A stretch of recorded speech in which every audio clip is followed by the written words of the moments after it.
Hi everyone, Tu Li here, one half of the China EVs and More duo. Lei and I have been brainstorming about different ways to bring you, our audience, relevant, compelling content about the China EV, AV, and mobility sectors, especially now that a number of companies that we've tracked over the 40 or so China EVs and More episodes have become global phenomenons.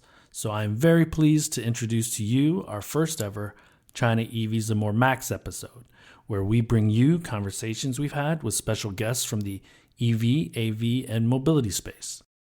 And who better to kick it off than Henrik Fisker, founder and CEO of Fisker Inc., which just unveiled the production intent SUV crossover Ocean last week at Automobility LA.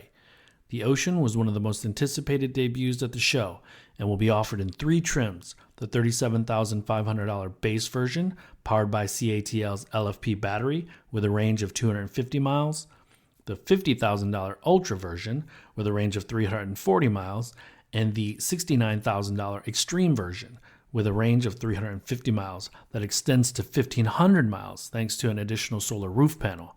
Lei was able to sit down with Henrik, so this is where I'll hand it off to him. I first interviewed Henrik almost 4 years ago at CES 2018 in Las Vegas, when Fisker unveiled the eMotion electric supercar with gullwing doors, 400-kilometer range, and LiDARs. Back then, he was big on LiDAR's solid-state batteries. In China, when Fisker tried to work with a local partner to launch a robotaxi called the Orbit. I caught up with Henrik at Automobility LA on November 17th, shortly after the Ocean reveal. Has his views on China, solid-state batteries, and LiDARs changed? What is the role of China in Fisker's global ambitions? Here's my conversation with Henrik.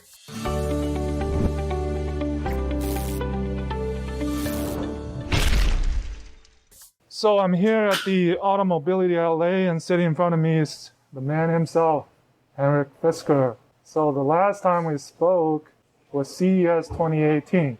Now we'll go there, but first about the product, charging. We haven't talked about charging. So what's your strategy on that point? I think there's several things. One is, of course, the vehicle itself, which we're going to announce all the details a little closer to start of production. Mm-hmm. But we have already announced the battery has really good capabilities of fast charging. Right. So we are going to be able to upgrade it as we move into the future. So I think our battery pack is very future-proof. Okay. The second part is we also have the ability to do bidirectional, meaning you can actually go in and power up your house with the car. So if you've got a fully charged vehicle, you can power your house up to 7 days, depending on how much electricity you're using. Mm-hmm. And then you're also going to be able to, if you have two Fiskers and your partner is stuck somewhere without electricity, you can actually go over and charge up your partner's car. So I think that's really exciting. And then, of course, finally, when it comes to the charging infrastructure, we have a deal with Electrify America, which next year will have, I believe, the largest independent charging network in the U.S. Okay. So we're going to be connected. You're going to be able to see all the charging stations, where they are from Electrify America. You're going to be able to go and charge and smart pay and all this type of stuff. And we also did an investment in Europe into a large charging infrastructure company called Allego. Okay. They're just going public or merging into a SPAC here shortly. So we will again there be able to do smart charging, have all the locations on our screen. So I think that the charging infrastructure is going to develop over the next couple of years into becoming as good as the gasoline infrastructure. I don't think it's going to take that long. We are in full speed. And I think ultimately we already are seeing that pretty much all the different charging groups are adopting the same plug, the CCS plug. And I even rumors that some of the last other EV companies are going to adopt that plug as well. And then ultimately we want, I think, a charging infrastructure that is the best solution for the customer. And the best solution for the customer is that every single charging station is available for everybody with the same plug, just like the gasoline infrastructure. Okay. You wouldn't want a gasoline station, which was a GM gasoline station, and another one was a Ford gasoline station. That would be really annoying for the customer. Yeah. So therefore, I think ultimately we're going to see that a customer is going to be able to go to any charging station and charge your car quick, smart pay. You don't have to get out your credit card or swipe anything. And I expect that will happen over the next 2 or 3 years. Okay, so the strategy is to use third-party charging network. Yeah, and I think no plans on to do your own. we are not going to. I think it's wrong. I just like it's wrong for car makers to have built their own gas stations and make it exclusive to them. I think it would be really annoying for the customer. There's also customers that both own, one car versus another, like two different brands, and now you have to go to two different charging stations. It just doesn't make any sense. So I think that obviously a company like Tesla had to go out and build charging stations because there was none. Right. So they didn't have a choice. Right. But today we have choices. We have a new infrastructure bill in the U.S. which are going to support build out of charging infrastructure. So I don't think any company anymore needs to do that themselves. I think it's a waste of money and time, and I don't think it is a good idea for any customer to have to find out who owns which charging station and where can I go. In my view, that makes no sense. That's not how we're going to get to a total electric future. If Tesla opened up their supercharging network, would you be open to charge at their supercharging network? Well, of course, anywhere. I think it's really about customers. Okay. We should focus on what is best for customers and what is best for driving mass electrification. So I don't care who owns the charge station, and I don't think the customer cares. I mean, just like the customer doesn't care who owns the gas station. They never cared about that. That's a good point. All right, enough about charging. So back to the Ocean. We're 365 days exactly from the SOP. Or what's the next milestones that you have? Major milestones that you can share. So, working with Magna, we have very, very solid plan for startup production. So far, I think we're the only EV company on the planet who hasn't allowed a delay in startup production. Okay. We are on a very good path. In fact, we are on such a good path that already in end of March next year, in a few months from now, we will start building at Magna 2 vehicles per day. Mm-hmm. And there are startups out there that have announced startup production, and they build maybe just 1 or 2 vehicles a day. We will do that way ahead of startup production, because our startup production really means that now we're really ramping up. Mm-hmm. So we're planning to build 40 to 50,000 vehicles in 2023 and well over 100,000 vehicles of just the Ocean in 24. So our next milestone is getting started with building 2 vehicles a day at Magna end of March. I think we have many different internal milestones. We are, of course, starting a marketing campaign shortly that will slowly ramp up. We don't want to sort of spend all our money on marketing right now because we still have quite a while until we start delivering cars. But I could imagine that it's possible for us to start delivering cars before our start of production. So if we could do that, that would be the first, I think, in the world that we could actually get out there earlier than anticipated. Well, that would be out of expectations. So that would be good. All right, so let's go back to CES 2018. If you remember our conversation, the 3 topics. China, you had that mobility thing that was planned. Yep. Solid state batteries and LiDAR. Yep. Fast forward to today. What are your views? Have your views changed, especially on you were big on solid state batteries? My views have changed a lot because when you innovate and create something new, you don't know exactly where you're going to end up because you're making an innovation. Okay. You're inventing something new. Yeah. So I think there was a lot of people at the time that thought that in 2020, last year, we were going to have robo-taxis drive around to make money for people, or we were going to have self-driving, taxis and all that. Uh-huh. That never materialized because as we moved forward with these technologies, we realized there was more obstacles than we thought, and we meaning the car industry generally. So all these predictions kind of, fell through, and we're now realizing it'll probably be many, many years before we have level 5, at least another car generation away. So that's on the topic of LiDAR and self-driving and all that. We do have a very advanced system now, which is state-of-the-art and which is a production system with a 4D radar. So we're going to have it's not from Magna, but it's from another company. All right. But we did the system with Magna. Okay. But the point here is that we have advanced technology. We'll do some really unique things that we didn't even think we could do with ADAS. So we're planning something. We haven't announced it yet. Yeah. We'll talk about that later. So that's on the ADAS side. When it comes to batteries, at the time, we were very, very excited about the potential of solid-state battery. In the meantime, after I've spent a lot of time working on it, I realized that the difference between developing something like solid-state battery and building pretty much anything else is enormous. And the reason is that if you, for example, build a 10-story house and you're 90% done, you only have one story left, and you know exactly how long that's going to take you because you knew how long it took you to build the first 9 storage. It's the remaining 10%, right? So the remaining 10%, you're fully clear. When you're in solid-state battery technology, you get to 90%, you're super excited, and you don't know how difficult the last 10% is, and they turned out to be a lot more difficult than you could ever have imagined because you actually have to invent stuff. So my personal opinion is that we aren't going to see any solid-state batteries in any cars in the next generation of vehicles. Now, we didn't know that at the time because we were trying to figure things out.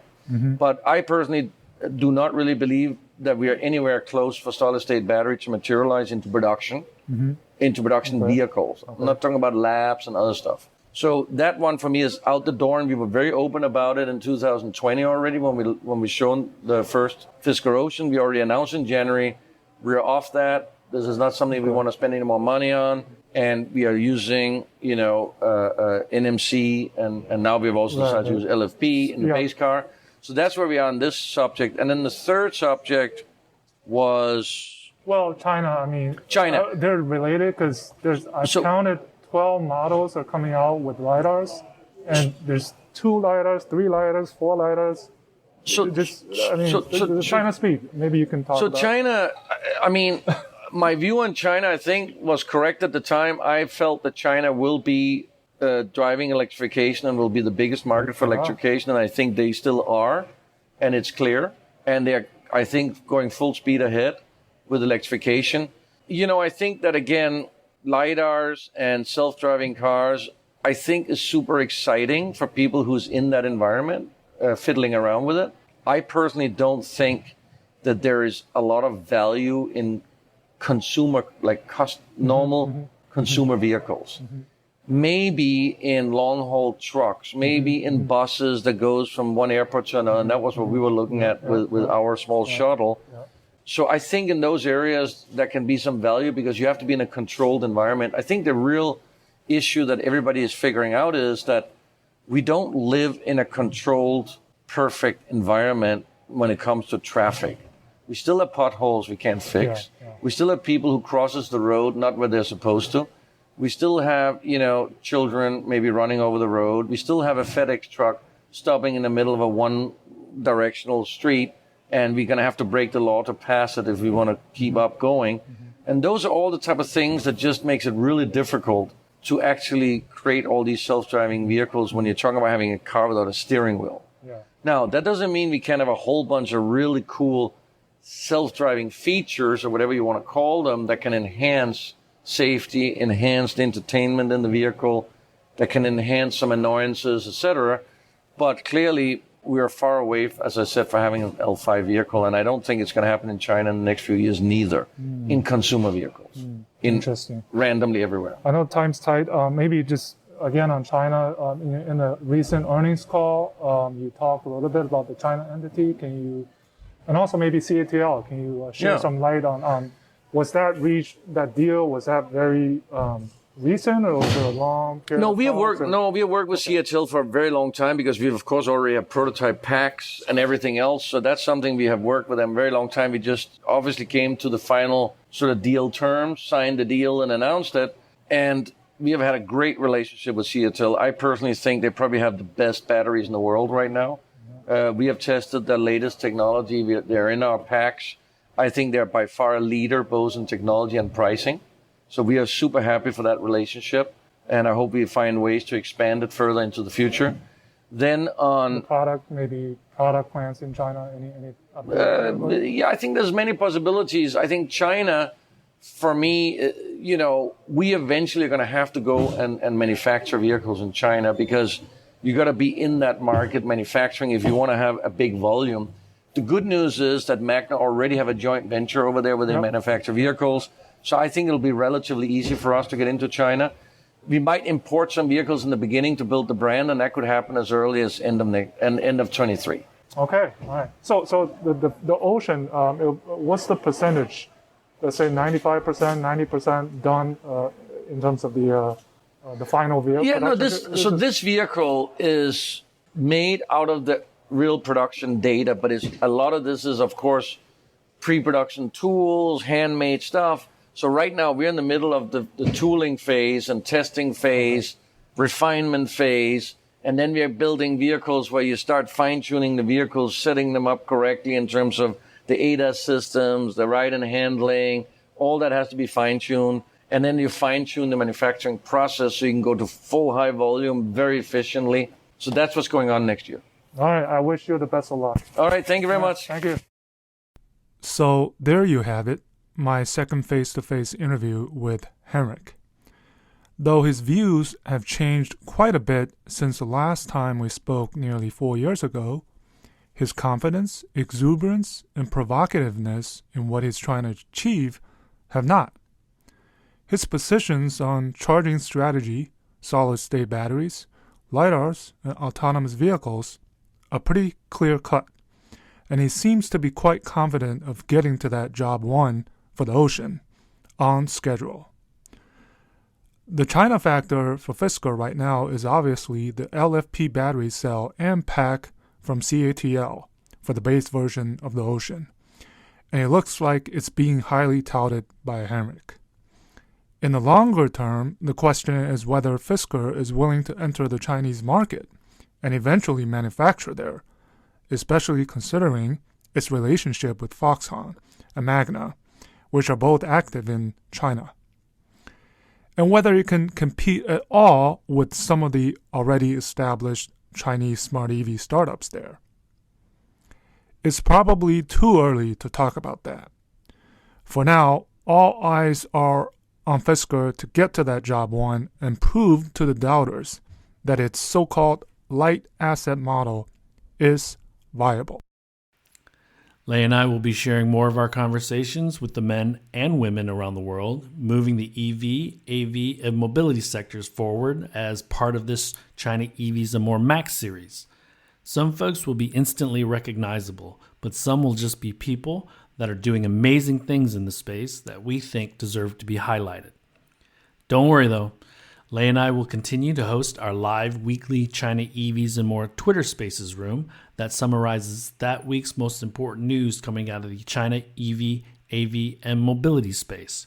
For those that can't catch the live show, you can find the China EVs and More pod on all major platforms or wherever you normally get your podcasts.